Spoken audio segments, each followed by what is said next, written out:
Bismillahirrahmanirrahim. Assalamualaikum warahmatullahi wabarakatuh. Subhanallah walhamdulillah wa la ilaha illallah Allahu akbar. Subhanallah alhamdulillah la ilaha illallah Allahu akbar. Subhanallah alhamdulillah la ilaha illallah Allahu akbar. Ya Rabbana lakal hamdu kama yanbaghi li jalali wajhikal karim wa adimi sultanik. Allahumma salli ala Muhammad wa ala ali Muhammad. Allahumma inna nas'aluka ridhaka wal jannah wa na'udzubika min sakhatika wan nar. Allahumma inna nas'aluka ridhaka wal jannah wa na'udzubika min sakhatika wan nar. Allahumma inna nas'aluka ridhaka wal jannah wa na'udzubika min sakhatika wan nar. Ya Allah, berilah kami ampunanmu, rahmatmu, kasih sayang. Ya Allah, ridai kami. Ya Allah, berkahi kami. Ya Allah, anugerahi kami selamat dunia akhirat, sukses dunia akhirat, barokah dunia akhirat, sehat walafiat, akal yang cerdas, hati yang bersih, ilmu yang manfaat, rezeki yang halal, badan yang sehat, umur yang barokah. Kumpulkanlah kami dengan para nabi, para siddiqin, para syuhada, para sholihin. Ya Allah, anugerahi kami istiqamah, husnul khatimah. Ya Allah, berikanlah anugerah Engkau kepada kami. Jadikanlah keluarga kami keluarga Al-Quran, penghafal Al-Quran, dekat dengan Al-Quran, memahami isi Al-Quran, menjalankan isi Al-Quran, mendakwahkan isi Al-Quran.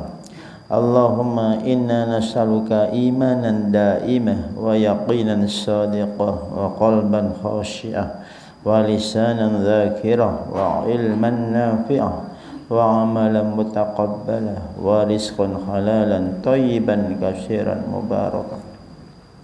Ya Allah, ampunilah dosa kami, dosa kedua orang tua kami, dosa saudara-saudara kami, dosa nenek moyang kami, dosa keluarga kami, dosa kaum muslimin, muslimat, mukminin, mukminat. Allahumma ighfir lahum warhamhum wa'afihim wa'fu anhum wa adkhilhumul jannah bi rahmatika ya arhamar rahimin. Rabbana atina fid dunya hasanah wa fil akhirati hasanah wa qina adzaban nar. Wa sallallahu ala sayyidina Muhammad wa ala alihi wa sahbihi wasallim. Subhana rabbika rabbil izzati amma yasifun wa salamun alal mursalin walhamdulillahi rabbil alamin. Alhamdulillah wassalatu wassalamu ala rasulillah. Allahumma salli ala sayyidina Muhammad wa ala ali sayyidina Muhammad. Bapak Ibu, ada ayat di Al-Quran itu menarik ya. Allah berfirman, Rabbi zidni ilma wa qur Rabbi zidni ilma. Itu ada di halaman 402. Bicara tentang ilmu manfaat. Rupanya orang-orang yang berilmu, kalau dalam surat Fatir itu innama yakhsyallaha min ibadihil ulama. Orang itu tidak perlu terlalu banyak menghafal apa atau rumus apa atau teori apa, ya enggak harus, tapi kalau perlu monggo. Yang terpenting itu ternyata bukan itu. Terpenting itu ilmu yang membuat kita taat itu. Biasanya ada ilmu aplikatif setelah kecelakaan, biasanya itu sudah kakinya sakit, tangannya sakit, itu biasanya taat, itu ilmu aplikatif. Kita nggak usah gitu, Kita kok taat itu sudah memahami betul. Rabbi zidni ilma. Innama yakhshallaha min ibadihil ulama. Ada ilmu manfaat. Jadi ada ilmu hati, ada ilmu fisik. Ilmu fisik ya tampilan-tampilan saja. Tidak ada makna batinnya. Ilmu batin itu kayak petani, itu banyak ilmu batin ya.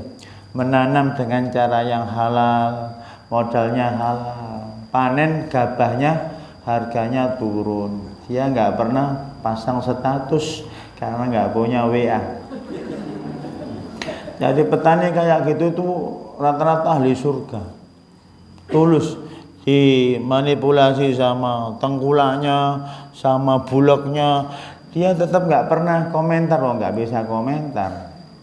Maka nanti kan banyak orang masuk surga. Al-bulhu, bulhu itu orang-orang yang sederhana, nggak terlalu muluk-muluk, biasa-biasa. Ya bapak-bapak ini wajah ahli surga, insyaallah. Nggak usah muluk-muluk, sudah lurus saja sampai sudah. Sholat duha juga nggak usah banyak-banyak lah, 12 rakaat saja, nggak usah banyak. Nah, itu ilmu manfaat, punya ilmu kayak itu praktekin saja, sederhana. Maka yang pertama sangat berbeda antara produser buku, kan banyak itu pencetak buku, percetakan buku, penyebar buku, penjual buku, penata buku, penjaga buku, pustakawan, pemajang buku, beli buku dipajang nggak pernah dibaca, pemilik buku punya buku tapi nggak pernah dibaca, pembaca buku, penulis buku. Semuanya bagus kok, karena menjadi wasilah kemuliaan ilmu. Namun yang terbaik adalah dua terakhir, penulis dan pembaca. Kalau menulis mesti membaca, kalau membaca belum tentu menulis. Maka ayatnya pertama kali Iqra, terakhir faktubu. Dua kunci utama kehidupan, banyak membaca dan banyak menulis. Bahkan jika suruh memilih salah satu saja, maka terakhir yaitu menulis. Maka para ulama itu usianya panjang karena menulis. Kalau bapak-bapak, ibu-ibu belum, jangan takut. Yang penting menulis sejarah hidupnya dengan tinta emas. Aku sejak kecil sampai tua nggak pernah mencuri. Itu berarti jenengan telah menulis sejarahnya. Jenengan sejak kecil sampai sekarang nggak pernah berzina, sudah. Itu tinta emas. Jenengan sejak kecil sampai sekarang nggak pernah berbohong, itu sudah tinta emas, dicatat malaikat. Itu yang mahal. Ya tidak harus menulis buku terlalu banyak, penulis juga repot membacanya. Di Magelang ini juga terbatas ya toko buku. Pagi-pagi itu masih tutup semua. Tadi saya berangkat Gasik pengen ke jendela, jendelanya masih tutup. Jendelanya belum dibuka. Yang kedua, akal terlihat saat bagaimana berdiskusi, dan cinta terlihat saat bagaimana bersikap. Jadi orang itu ketahuan punya emosi yang sehat sama punya kognisi yang sehat, akal itu terlihat saat komunikasi. Karena ada itu, saya pernah baca bukunya Imam, kalau nggak salah Imam Mawardi, saya lupa tempatnya. Imam Mawardi ngadakan kajian, ada salah satu jamaah diem saja. Kata Imam Mawardi, mbok yo tanya gitu. Tanya apa, saya nggak bisa tanya ya gitu. Wes tanya apa saja. Akhirnya tanyanya, kapan tanggal lahirnya Nabi Adam?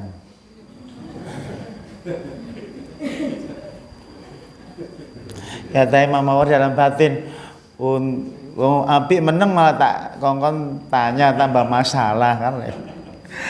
Kadang memang orang nggak tahu itu lebih baik diam, bertanya tambah repot, malah nggak nyambung, ya sudah. Makanya jangan paksa orang itu, kalau nggak tahu nggak usah dipaksa bertanya. Maka ada namanya dua kenikmatan, kognisi dan emosi. Bukan tampilan kita. Ini kalau yang tampilan kita ini fisik ya, itu tidak ada nilainya kalau tidak diisi dengan mutiara ilmu, mutiara moral, intelektual sama moral. Yang ketiga, ego itu menjadi hijab pertemuan seorang hamba dengan Allah.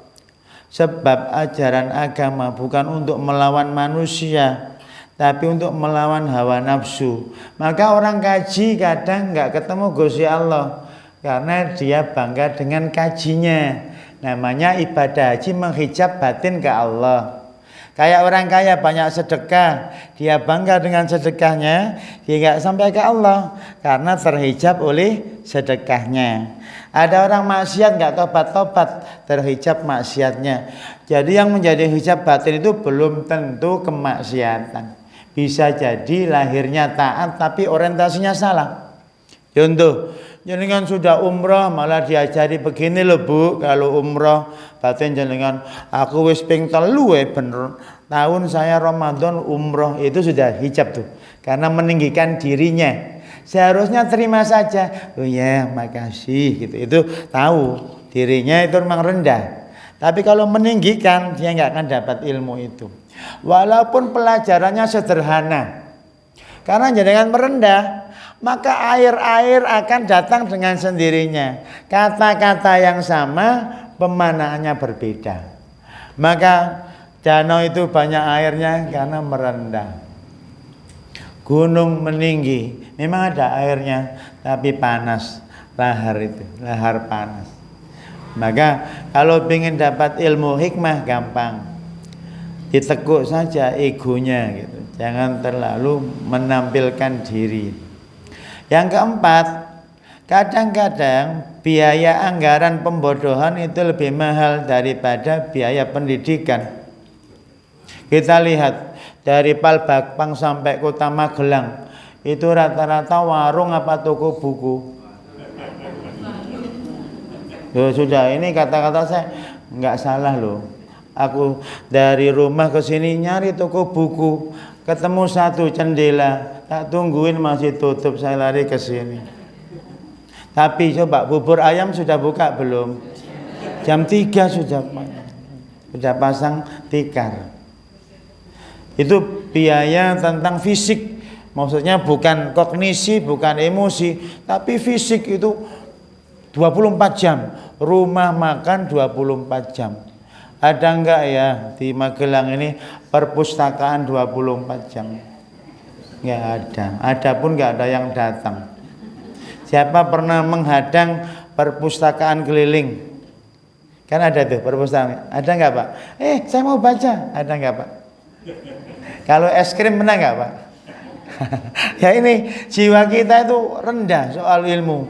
Malu sama Allah. Allah itu namanya Al-Alim. Al-Alim itu zat yang berilmu, bukan Al-Jahil, bukan.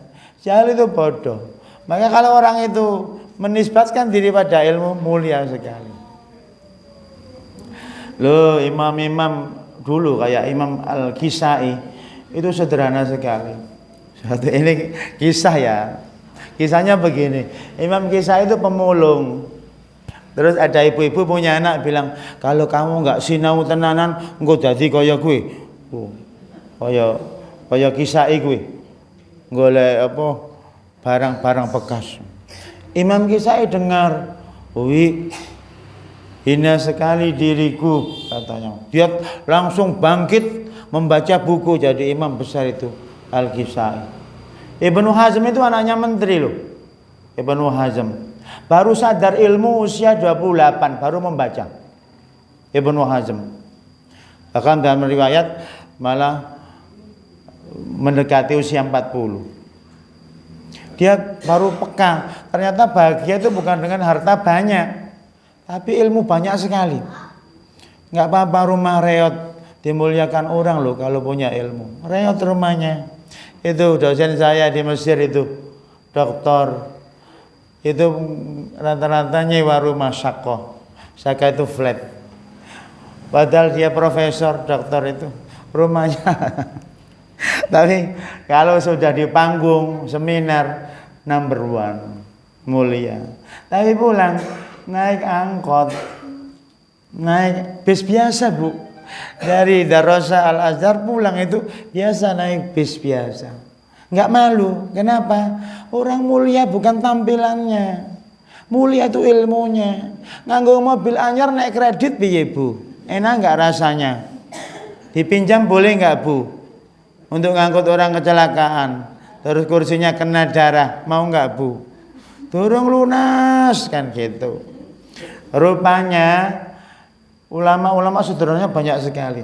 Kadang saya ini termasuk orang manja sekali. Kadang minta jemput di KD, dijemput pakai ambulan. Tapi termasuk manja, saya minta jemput. Kadang malamnya penuh, saya ngisi kajian malam, terus saya mau numpak motor itu kok keliengan. Kadang gerimis juga, saya WA itu, tolong dijemput. Ternyata di depan rumah sudah ada ambulan. Apa kata tetangga kira-kira? Sakit apa Ustadz kan gitu? Bukan, ini pengajian. Itulah hebatnya DKD, cepat sekali. Bablas, tidak usah aturan aneh-aneh. Pernah juga kajian di Puskesmas Ngeluar itu, dijemput, kata panitianya, maaf ya Pak Ustadz, kami jemput pakai ambulan. Oh iya, nggih. Akhirnya ditaruh di belakang itu kursi yang orang tidur itu. Saya dudukin. Jarang-jarang pengajian pakai ambulan. Panitianya tertawa-tawa. Ya Pak, nggak apa-apa, bagus. Saya pernah dijemput di sini daerah. Kemudian panitianya ternyata ada istrinya. Terus mobilnya pickup, isinya galon air. Banyak. Ini nanti di-delete ya. Ini sebagai tanda kenikmatan alam. Kata orang yang punya mobil itu, maaf Pak Ustadz, ini gimana ya? Ya monggo istrinya di depan, saya di atas galon saja. Saya di atas galon. Dan nggak masalah juga saya. Ya Allah, nikmat sekali, bisa kena angin malam di atas galon. Biasa. Pertama kali di Sanul Fikri juga dikunjungi mertua saya, turun di Belundu. Yang jemput itu pakai pickup kan, pickup. Saya nggak kepikiran Magelang itu dingin, 2008 itu dingin juga ya, waktu dingin. Terus kata sopirnya, Pak Ustadz gimana ini Pak Ustadz? Ya sudah, mertua saya 2 di depan, Pak Ustadz di belakang. Gini. Merasakan kenikmatan gitu indah sekali loh. Jarang-jarang kalau seandainya diem-diem saya naik gitu kan orang pada, loh kenapa kan gitu. Tapi kalau memang momennya kan indah juga. Jadi namanya penghayatan pada alam, itu nikmat juga. Tidak semua loh orang yang fasilitasnya wah itu bahagia, betul enggak Bu? Bahagia itu di hati kita. The happiness is in our mind. Jadi bahagia itu ada di diri, bukan pada kopiah atau badik atau jilbab, bukan, belum tentu. Maka kadang biaya kemiskinan, biaya pembodohan lebih mahal sekali. Maka mohon ya bapak-bapak yang sepuh-sepuh, kalau bisa punya proyek rumah baca di rumahnya, terasnya kasih buku, ayo silahkan membaca. Anak-anak itu kalau sudah suka membaca, tandanya kedepannya hatinya tenang karena tahu ilmu. Yang punya cucu tolong kalau minta gambar-gambar kan komik-komik Islami, belikan ya Nek. Karena nanti ke depan cucunya ini punya imajinasi luas, nggak gampang patah hati. Karena hati patah nggak bisa jelas. Beda dengan sepeda ontel, patah jelas. Kalau sekali patah teringat terus sampai akhir hayat. Tapi kalau punya cucu suka membaca, Anda kasih terus imunitas keilmuan, nanti penyakit-penyakit yang jahiliyah hilang semua. Maka yang keempat itu biaya kebodohan itu mahal. Seperti jalan-jalan nggak ada tujuannya, nggak jelas, mbok yo jalan-jalan loh mahal. Paling nggak tuku tiket masuk. Tuku tiket masuk saja kan tidak. Halilintar di Kiai Langgeng juga bayar masuk. Kemudian nonton apa masuk bayar semua. Yang gratis itu malah ke masjid kan itu dapat ilmu. Ke masjid gratis dapat ilmu. Tapi banyak orang nggak jalan-jalan ke masjid, jalan-jalannya ke tempat-tempat kayak ya Gembira Luka atau ke pantai. Mbak jangan ngajak suaminya, Mas Jalan-jalan, kemana Dek? Ke masjid. Wah bagus. Ngapain? Sholat duha bareng. Masya Allah. Ada nggak istri pernah begitu? Ngajak suaminya jalan-jalan ke masjid. Ada Bu? Kalau ngajak ke warung pernah Bu? Kalau ngajak ke masjid sholat duha gitu pernah nggak Bu? Ngajak ke perpustakaan pernah nggak? Ngajak suaminya. Ayah, ayo ke perpus, ke Taman Gelang. Pernah nggak Bu? Enggak. Tapi ke warung pernah Bu?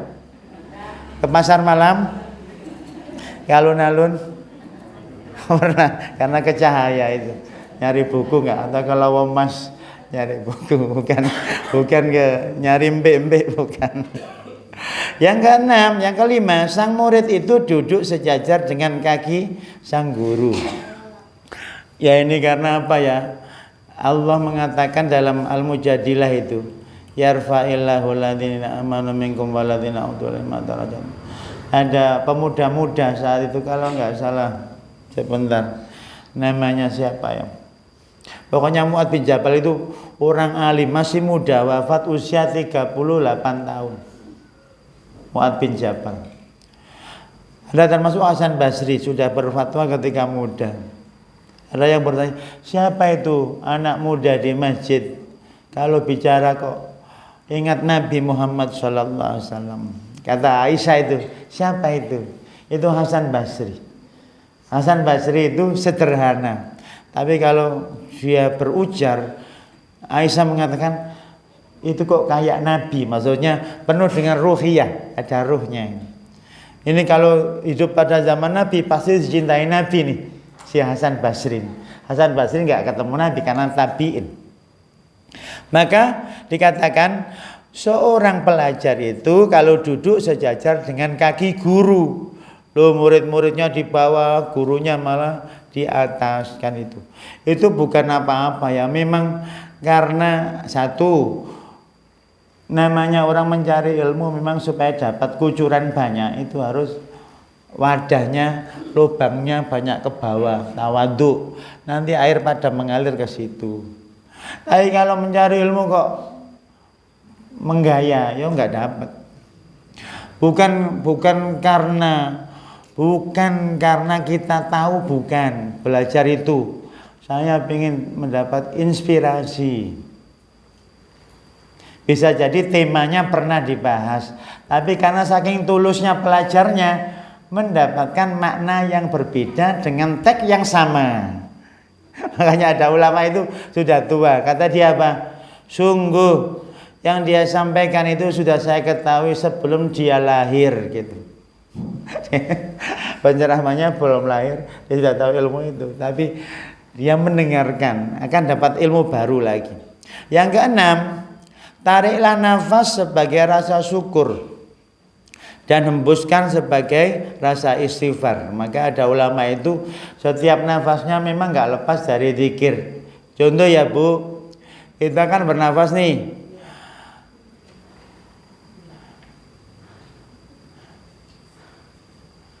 Itu formalnya, tapi jangan mau ke kebun, ke sawah.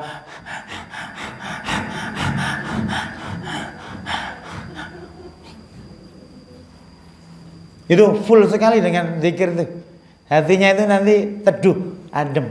Kenapa ada orang muda marah? Karena nggak berzikir. Kata Ibnu Taimiyah, zikir itu kayak air. Hati itu ikan. Kalau ada ikan tanpa air gimana? Hatinya mati. Kata Ibnu Taimiyah, hati itu kayak ikan, terus zikir itu kayak air. Semakin banyak air, ikannya itu sehat. Kalau percaya, kalau nggak percaya makan ikan saja. Itu tolong nafasnya penuh dengan zikir. Bahkan di WC kan pakai batin, nggak pakai lisan. Jangan sampai ambune gitu, jangan protes. Nikmati saja, mumpung masih bau berarti nggak kena corona.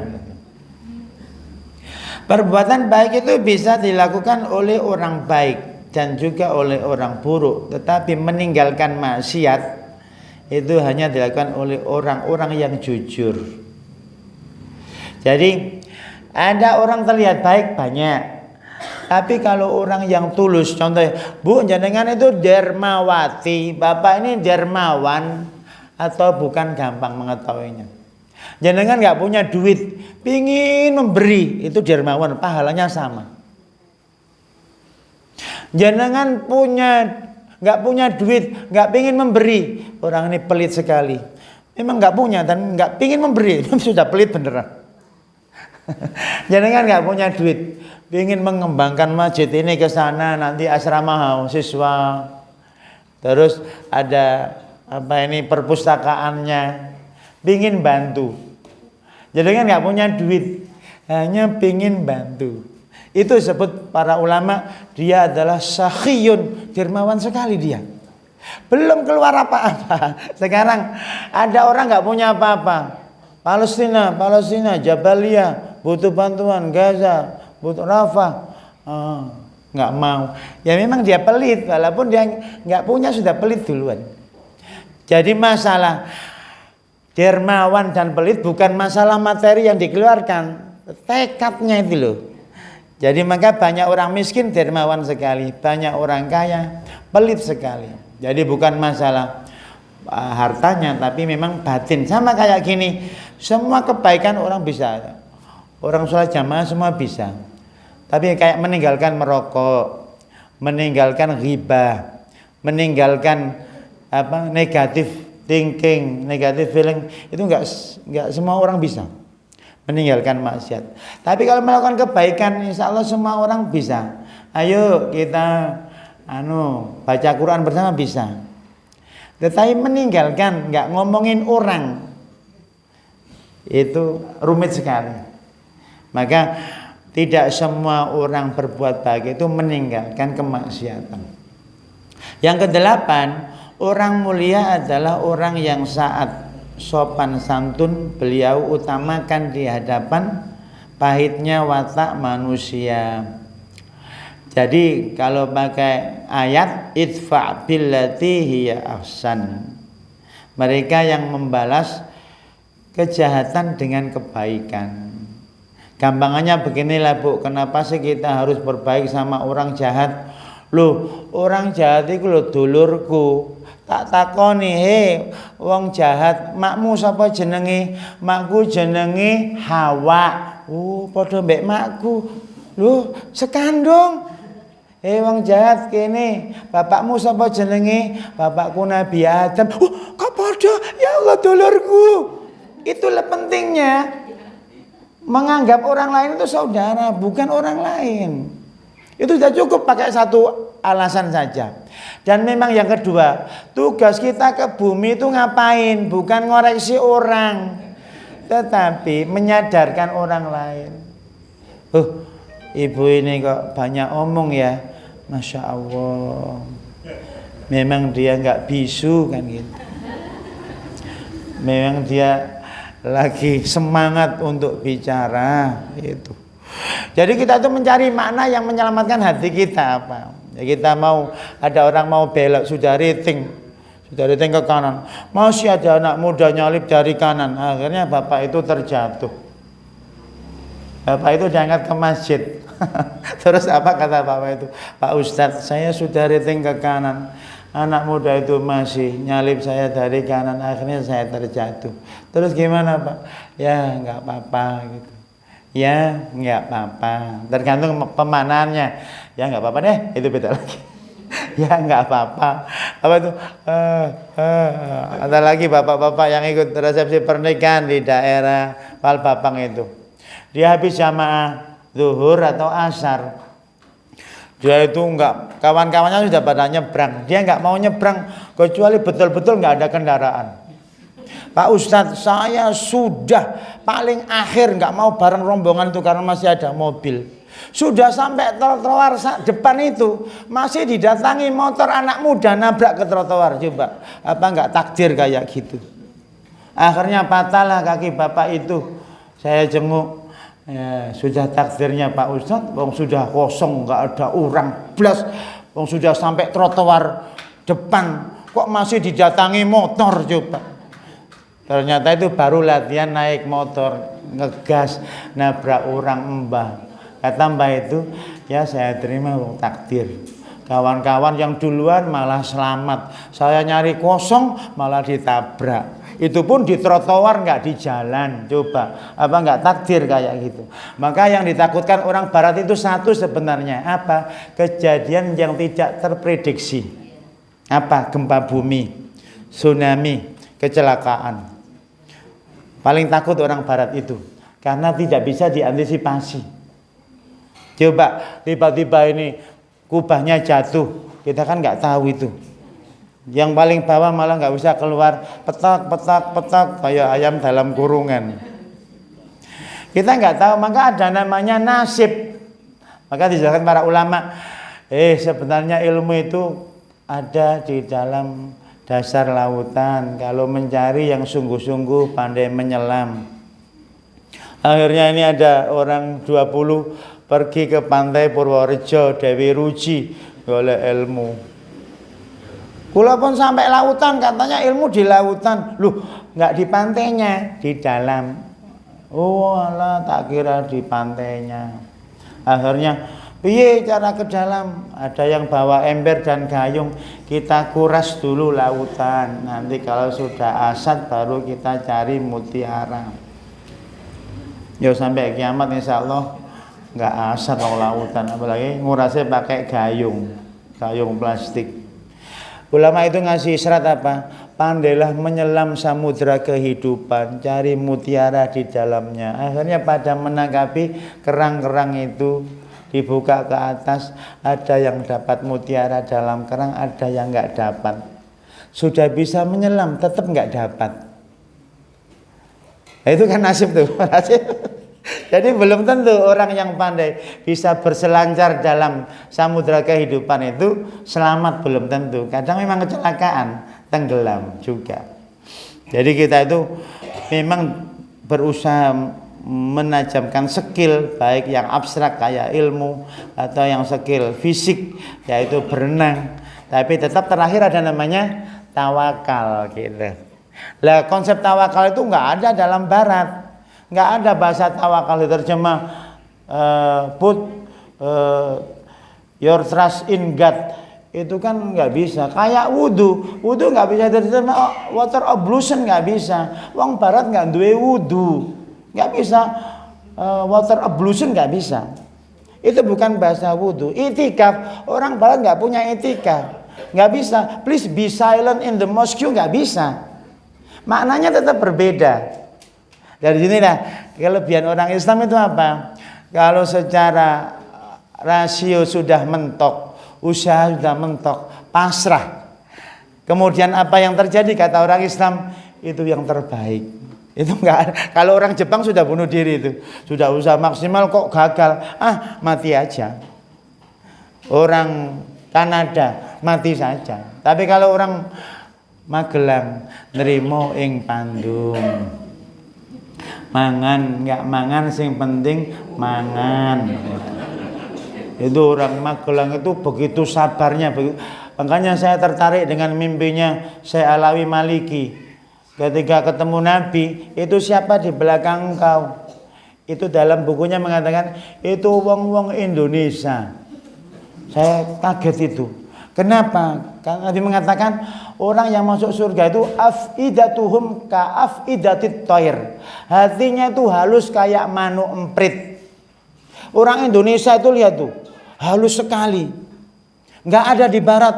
Kula nuwun, nggak ada. Good morning kan gitu.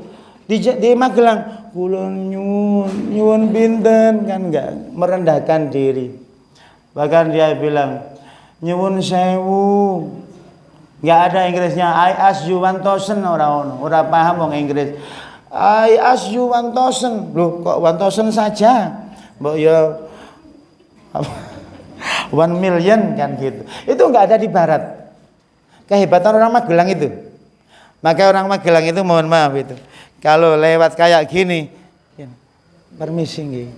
Kamu ke Amerika Pak Karno, nggak ada. Orang Amerika itu, good morning sir, sudah. Orang Arab aja di Saudi biasa, kaifa halak gitu. Adanya di Jawa. Pertanyaannya, kalau jenengan punya cucu, nunduk, ada rasanya enggak, Bu? Cucunya alumni barat, grandfather, grandmother, good morning. Mbak wis enggak kuat mangan marning le.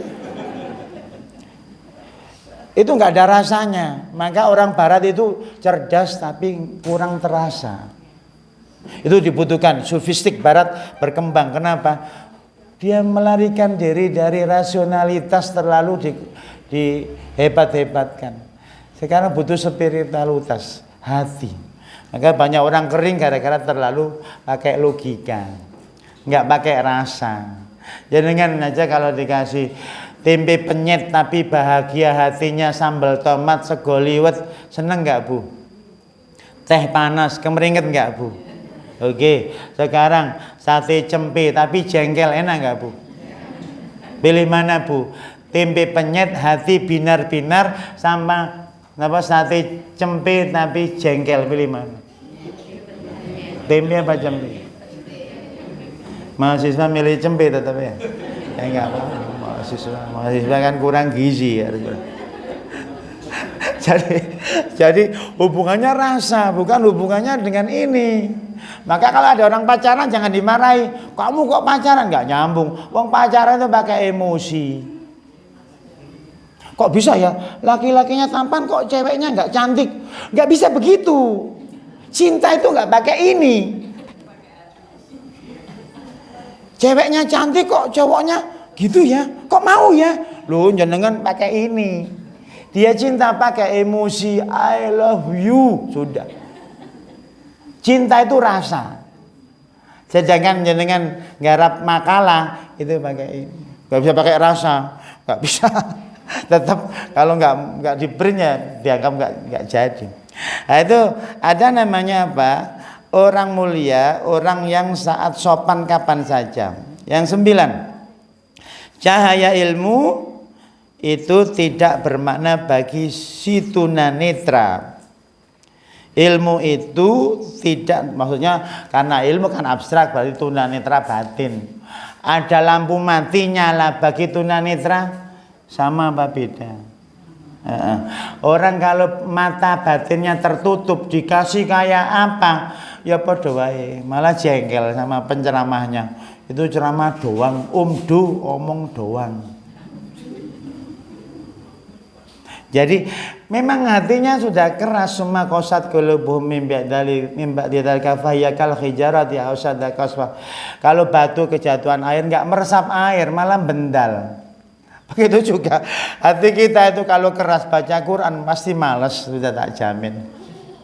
Kalau dengan hatinya lentur, itu dikasih siraman hidayah Quran senang, malah nggak pengen selesai. Hari ini coba yang sudah baca 2 juz angkat tangan. 2 juz. Yang sudah 2 cangkir teh, kopi atau air putih, saya gitu. Yang sudah 2 juz lesep semua. Bukan saya, padahal spiritual butuh minuman, ketaatan. Akan haus. Kok nggak haus? Berarti ada kelainan THT batin. Maka jenengan itu ya jangan terlalu ke optik dokter mata terus. Mbok yo datang ke ahli spiritual. Bapak ini lukanya kok tawaduk sekali ya. Saya ingin belajar. Pak mau tanya, jenengan itu kok jamaahnya lengkap, punya yayasan yatim piatu, bantu fakir miskin dari uang sendiri lagi, operasi masjid dari pom bensin lagi, jenengan orangnya senyum terus, sandalnya hilang aja guyu, apalagi sandalnya anyar gitu. Dia mengatakan hidup itu pemaknaan, bukan masalah tampilan. Itu Ar-Rajihi, yang punya Bang Rajihi, tampilannya jubahnya jelek biasa. Orang Saudi yang punya Bang Ar-Rajihi. Itu Fakih Dawajin yang di Jeddah, punya pabrik khusus ayam. Itu tampilannya biasa. Malah tak lihat, mana sih Fakih Dawajin, saya ke Jeddah. Itu loh yang di kursi roda. Oh itu, iya. Biasanya katanya Bapak Fakih Dawajin ini biasanya sampai nunggu suruk, tak tungguin suruk. terus salaman. Kawan-kawan ada yang minta duit. Terus pakai tawajirnya gini, taib. Ini minta kertas tanda tangan. Itu bila apa namanya bahasanya masyru' itu pabriknya dekat situ. Kasih petugasnya, dikasih duit.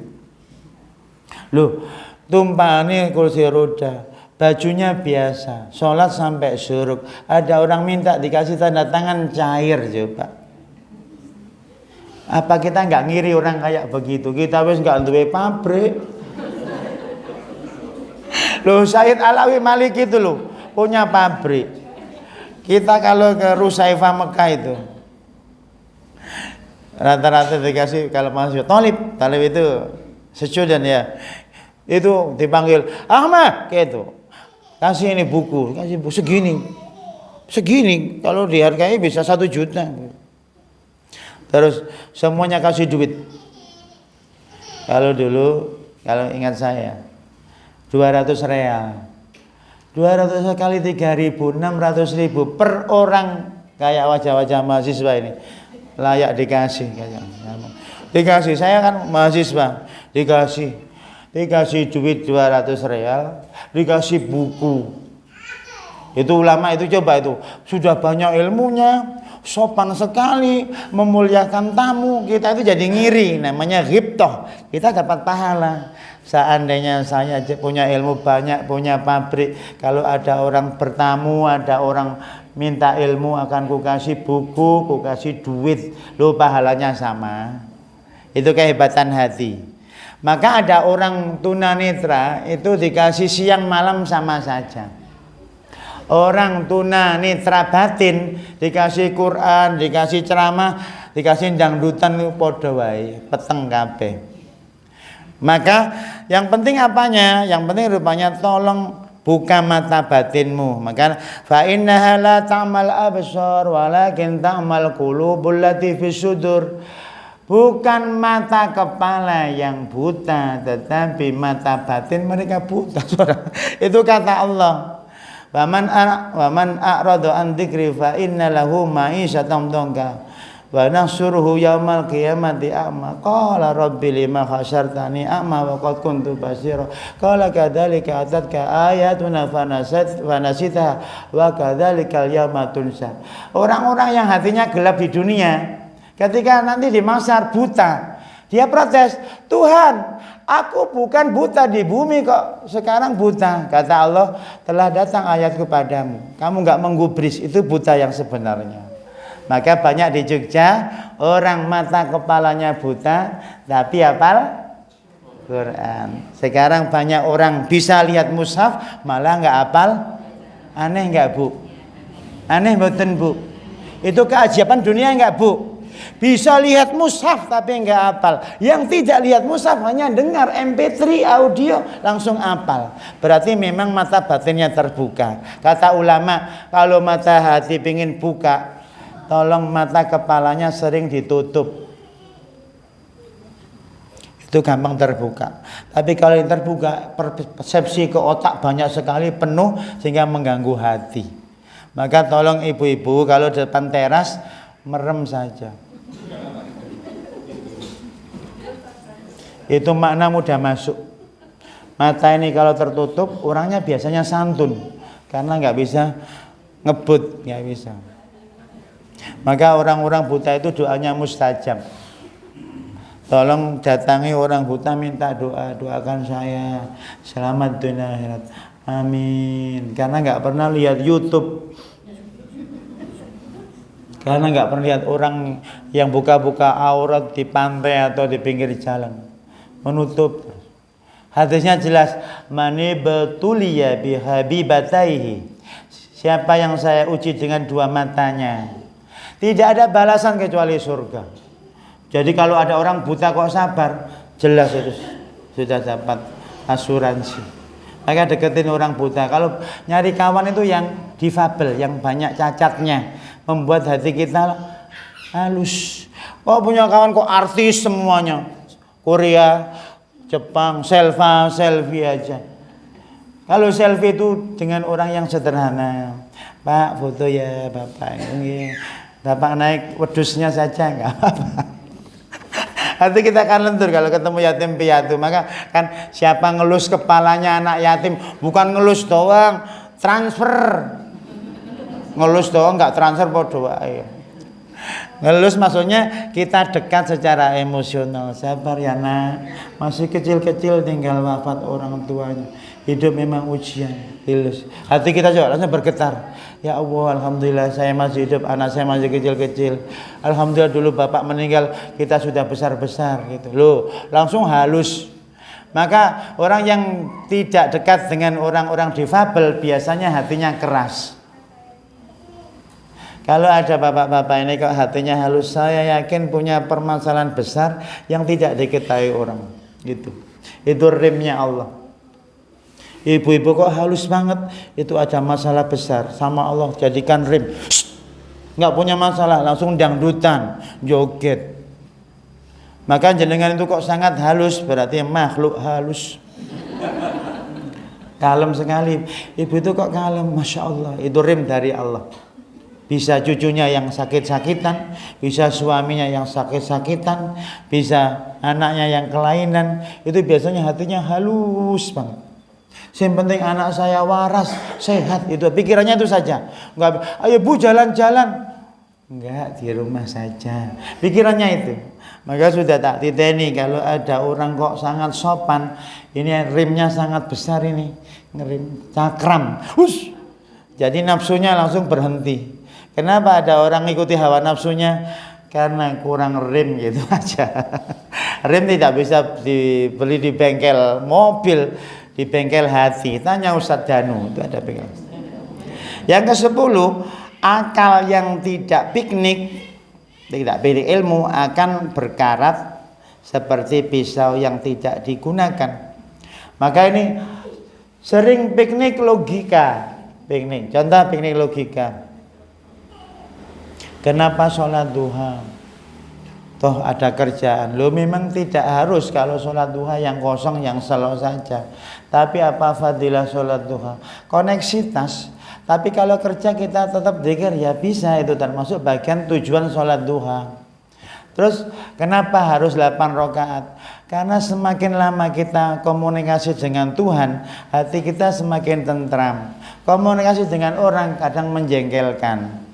Komunikasi dengan Al-Quran, dengan buku, dengan sholat kita lebih tentram, hati kita nyaman.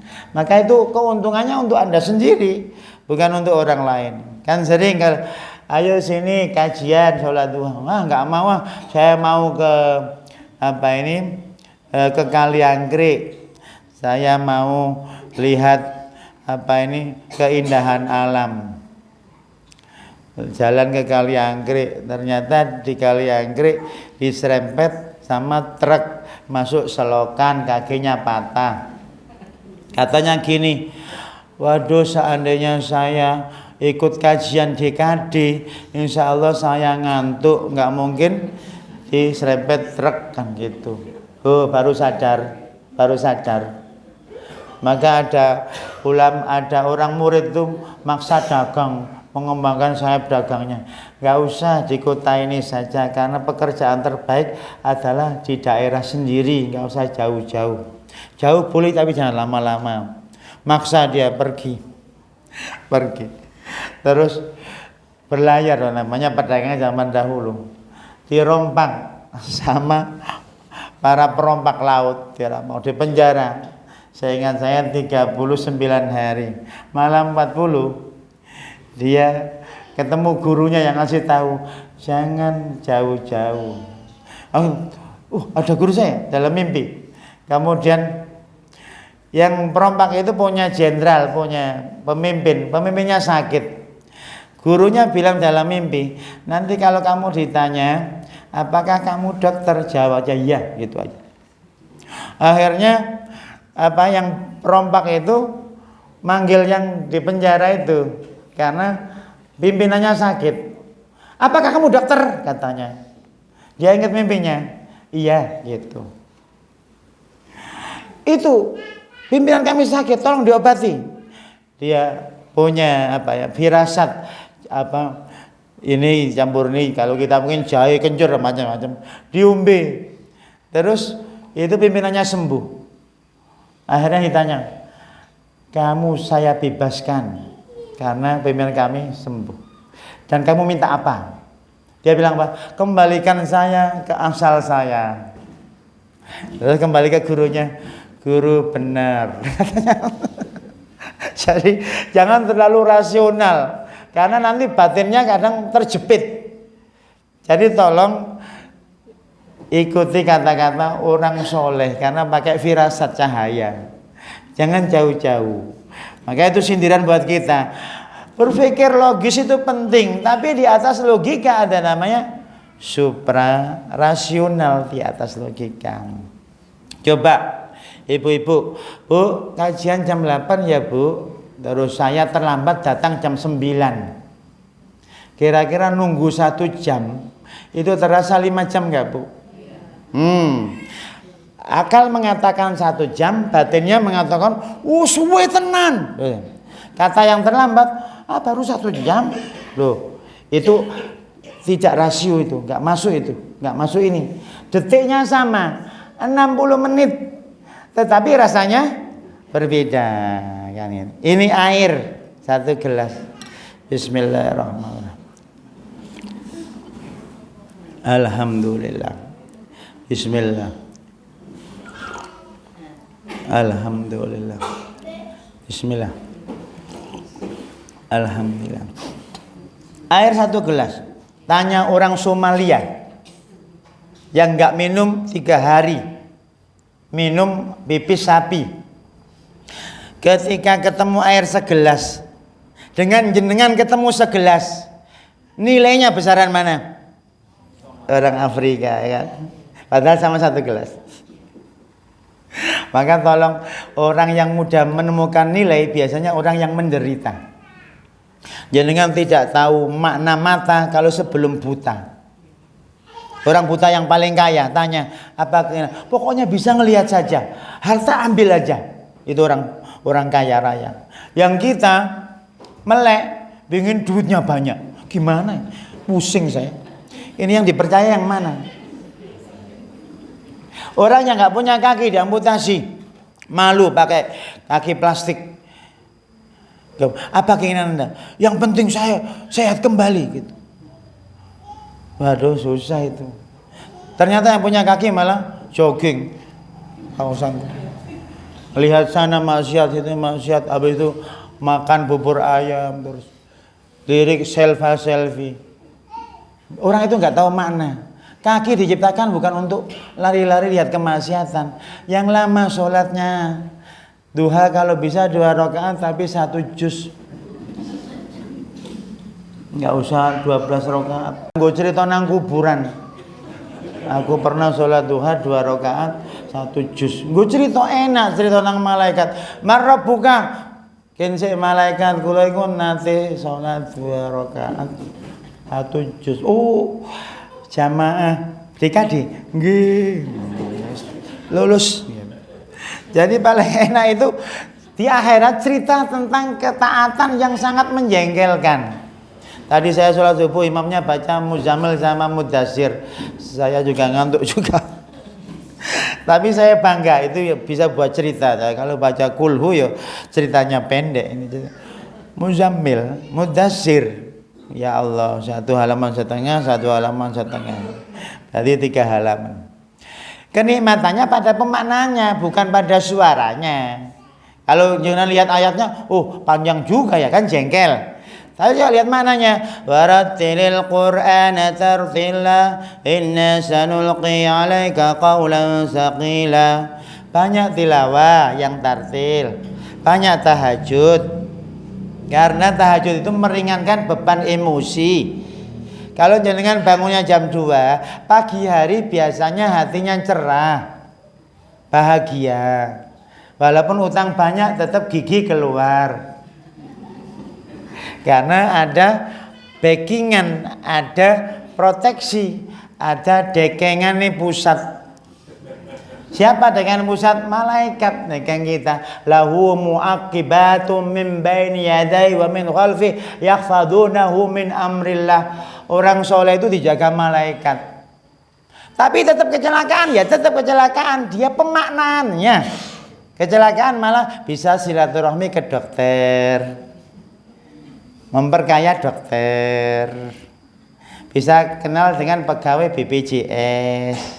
Loh, pemanahnya itu banyak sekali. Kenapa ya Pak Ustadz? Saya kok diuji terus sama Allah. Istri saya kecelakaan, saya sakit, anak juga sakit. Kok terus-terusan? Itu kayak gitu nggak tahu makna. Karena kering. Memang Allah itu cinta hambanya kalau kita disuruh masuk ujian supaya naik level. Yang masih S1 belum selesai, kata dosen pembimbingnya, cepat selesaikan skripsinya. Gitu. Waduh, skripsi. Kalau selesai skripsi sama dosennya, lanjutkan S2. Selesaikan tesisnya. Waduh. Setelah S2, lanjutkan S3. Selesaikan disertasinya. Waduh. Lanjutkan sampai poin 800 akumulasinya biar jadi profesor. Waduh. Setelah profesor, lanjutkan istiqamah sampai ALM. Selesai. Berarti kalau orang itu tidak mau ujian, nggak mungkin naik level. Berarti kalau ibu-ibu kok banyak ujian, telah masuk ruang ujian, memenuhi syarat sebagai peserta ujian, berarti sudah bawa kartu THB. Mbah hafal THB. Sudah bawa kartu THB ke kelas. Sama penjaganya, mana kartunya? Oh, sudah lunas SPP nih karena bawa kartu THB. Yang tidak bawa kartu, pergi ke TU sana, beresin dulu administrasi. Loh, berarti kalau kita masuk kelas ujian berarti lunas. Itu pemaknanya apa? Semua musibah menghapus tanggungan dosa. Kafar.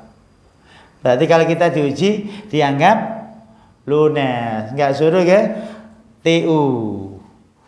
Seperti itu Bu, dalam dunia spiritual juga sama.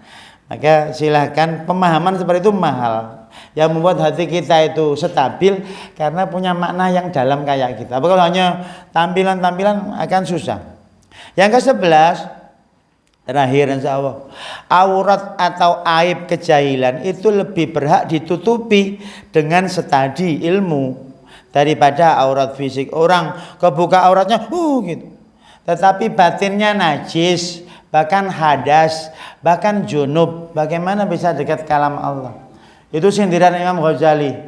Orang wudhu sangat serius, tetapi hatinya najis. Gimana nggak nyambung? Orang berwudhu,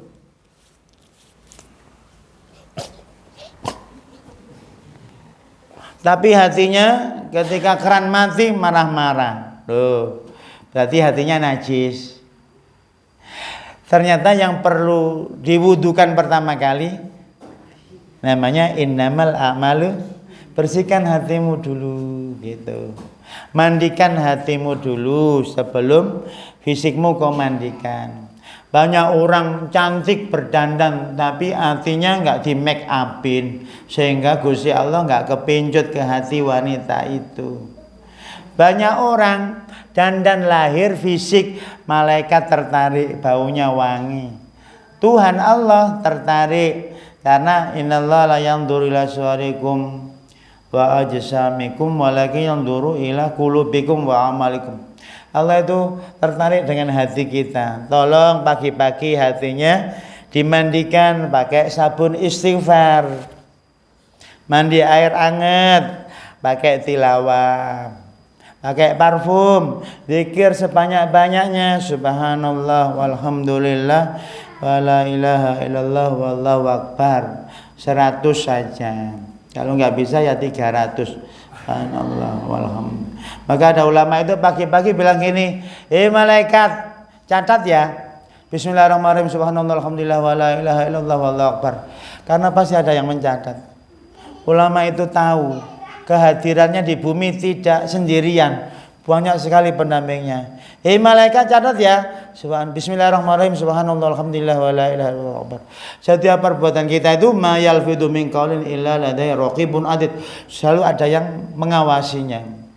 Aurat fisik ditutup, tetapi hatinya tidak ditutup, kemaksiatnya malah berjalan. Seperti hatinya itu kerentek negatif pada orang, kan aib, enggak usah. Setiap anak Adam pasti dia punya hasad, dia punya suudzon. Terus gimana caranya? Kalau punya prasangkaan jelek, faida donanta fala tuhaqqiq. Kalau ada prasangka jelek, batalkan saja. Enggak benar itu. Sudah selesai, kamu lulus. Semua orang punya negative thinking, negative feeling. Semua orang punya hasad. Coba, ini kawannya tiba-tiba dapat beasiswa ke Singapura. Kita malah enggak dapat. Yang jadi takmir masjid enggak dapat. Yang malah dangdutan malah dapat. Iki piye to Gusti Allah. Kan gitu. Ada perasaan hasad, itu wajar. Tapi tidak untuk dihilangkan hasad, tapi dikasih netralisirnya apa? Syukuri. Kata Ibnu Sirin, kenapa saya hasad ya?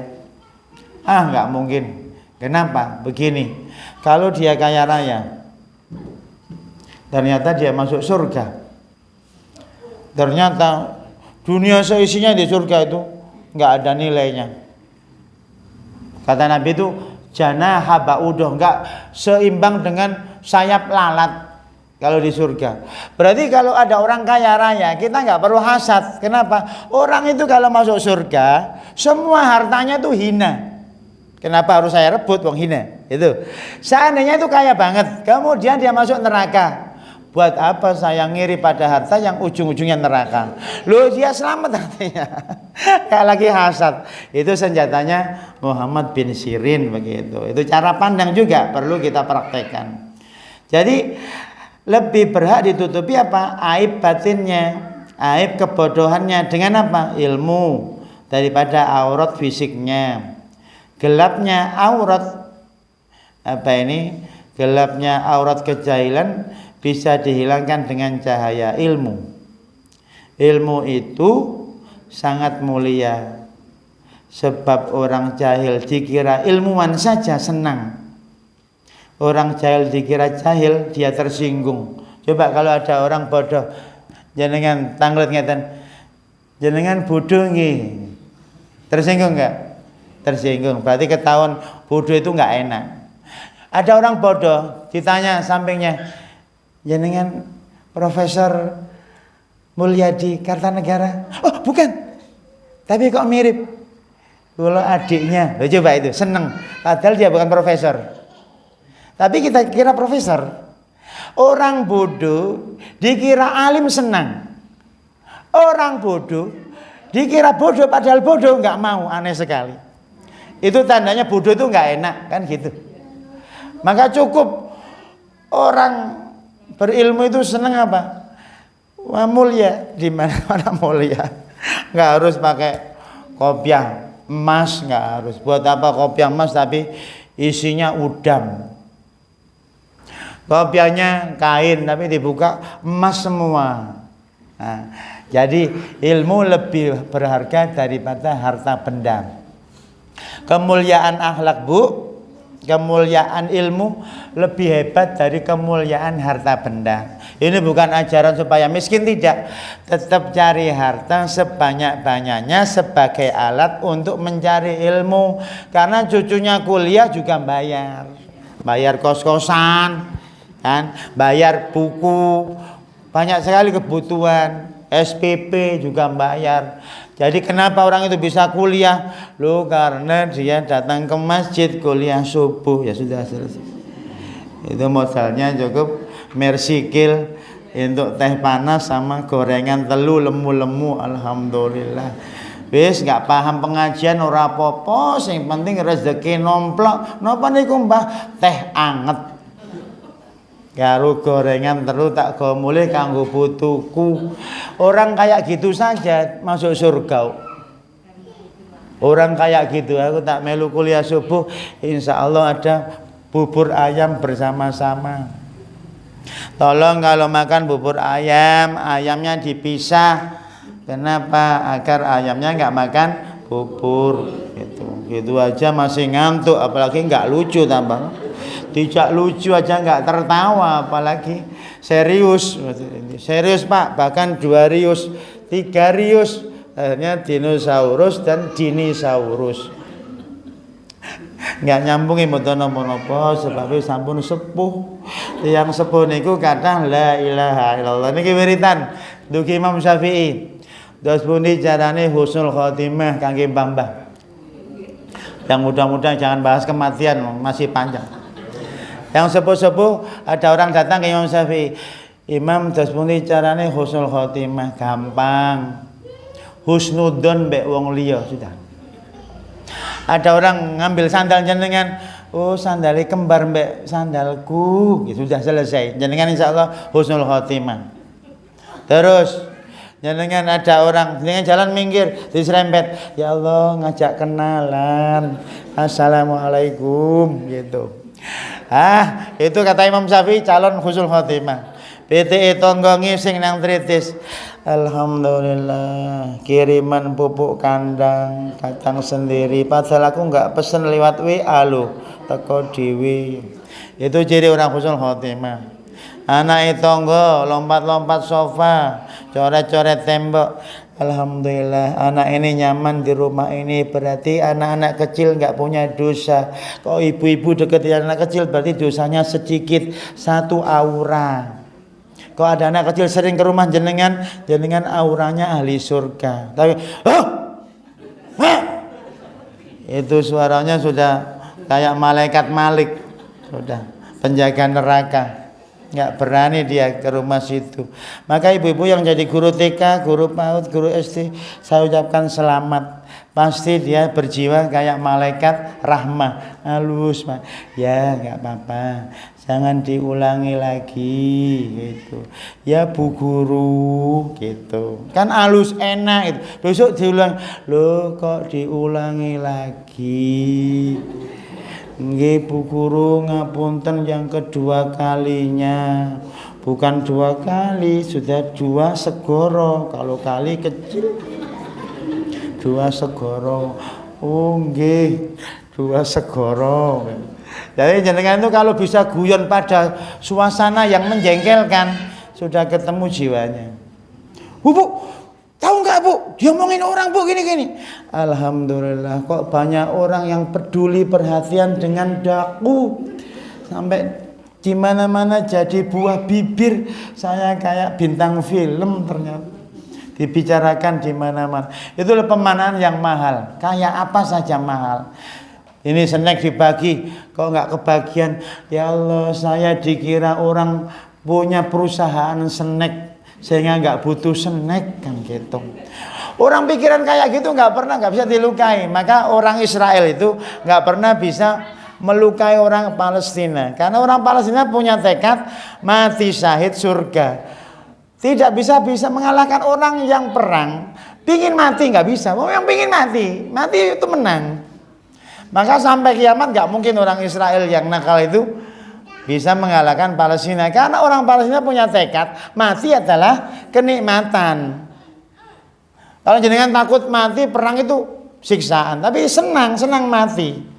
Kayak orang, ya Allah saya miskin juga alhamdulillah, kaya alhamdulillah. Kalau miskin alhamdulillah kenapa? Nggak bisa kemana-mana. Saya ikut kajian ke masjid. Kalau punya uang saya harus jalan-jalan. Dia tahu makna tuh. Akhirnya dia miskin. Alhamdulillah. Bagaimana dia bisa sedih karena miskin? Wong miskin itu instrumen paling cepat membuka mata hati. Srat langsung terbuka. Operasi kan perih. Hatinya dibuka. Oh perih panas. Sering dioperasi malaikat. Dengan kemiskinan, maka orang menderita itu sering operasi batin. Jadi kan kalau ingin sembuh dari tumor kanker harus dibedah sama dokter. Dibedah itu sakit, harus ke rumah sakit. Kita sering dibedah malaikat. Rasanya sakit nggak Bu? Berarti akan sembuh. Selamat ya Bu yang sering operasi jiwa, operasi batin. Itu malaikat lagi buka. Itu lagi dioperasi, tandanya akan dijahit lagi, kering. disakiti lagi, terus begitu. Maka kata ulama gini, coba cubit tanganmu, sakit. Oh berarti kamu sehat. Coba cubit tanganmu, terasa enggak? Oh itu gejala stroke loh, bahaya loh kalau enggak terasa, sudah enggak terasa apa-apa. Masih sakit, berarti kalau orang sakit itu berarti dia sehat. Kalau orang itu disakiti, aku tersakit enggak apa-apa, berarti masih punya perasaan. Masih ada tanda-tanda kehidupan. Kata ini, "Duh, kamu disakiti kok diam saja? Sing penting urip. Urip itu mahal. Urip bisa mati, bisa urip. Mati enggak bisa urip, hanya mati. Maka lebih hebat urip karena punya opsional 2. Urip dan mati. Alim opsinya 2. Ilmu dan bodoh. Bodoh opsinya 1, bodoh saja. Maka orang berilmu pasti mulia karena opsinya 2, pernah bodoh dan alim. Orang bodoh nggak pernah alim, kasihan. Orang alim pernah bodoh, orang bodoh nggak pernah alim. Makanya orang alim tahu kalau orang itu bodoh, tapi orang bodoh itu nggak tahu kalau itu orang alim, nggak tahu. Garam itu sama putihnya tapi rasanya berbeda dengan gula putih, garam putih. Yang membedakan apanya Bu? Rasa. Dilembutkan dua-duanya. Ini mana yang garam, ini mana yang gula. Bu jangan banyak teori ngomong aja Bu, ditulit wae Bu. Kehidupan itu perlu tulit. Oh pengajian kok rasanya manis, berarti itu gula. Pengajian kok bikin senep, itu berarti rujaan. Kepedesan akhirnya mulai pengen cepat selesai. Kalau jenengan ambeien gara pengajian itu ambeien yang barokah. Itu syukuri wae. Aku ambeien lek tak nggo lungguh nang masjid DKD sampai 9:30. Itu rezeki, sakit gigit daripada nang omah wae. Mendingan ke pengajian guyu-guyu, kadang lupa kalau dia lagi ambeien. Setelah pengajian selesai loh jadi tersiksa lagi. Maka penting juga lucu-lucu itu menghibur jiwa. Termasuk sahabat-sahabat yang lucu namanya Nuaiman, lucu banget. Julaibib, sahabat lucu-lucu banyak sekali. Imam Waqi itu suka canda juga. Banyak ulama suka canda. Jadi tolong ibu-ibu sering guyon sama suaminya ya. Nanti pulang, "Pak, ayo guyon." Oh gitu. Insya Allah jadi serius. Saya kira ini mohon maaf. Mudah-mudahan nanti bapak-bapak tolong dulang istrinya, ditulang kayak nganten anyar. Sini tak dulang, "Wahai my darling, I love you full." Gitu. Ditulang. Nanti kan tertawa. Enak ya Pak nih, urip iku guyu terus enggak duwe duit, walaupun enggak punya duit kok guyu, tetap enggak punya duit. Kalau kita cekap ngapunten menawi kathah kelepatan. Subhanakallahumma hamdika asyhadu an la ilaha illa anta astaghfiruka wa atubu ilaik. Wassalamualaikum warahmatullahi wabarakatuh.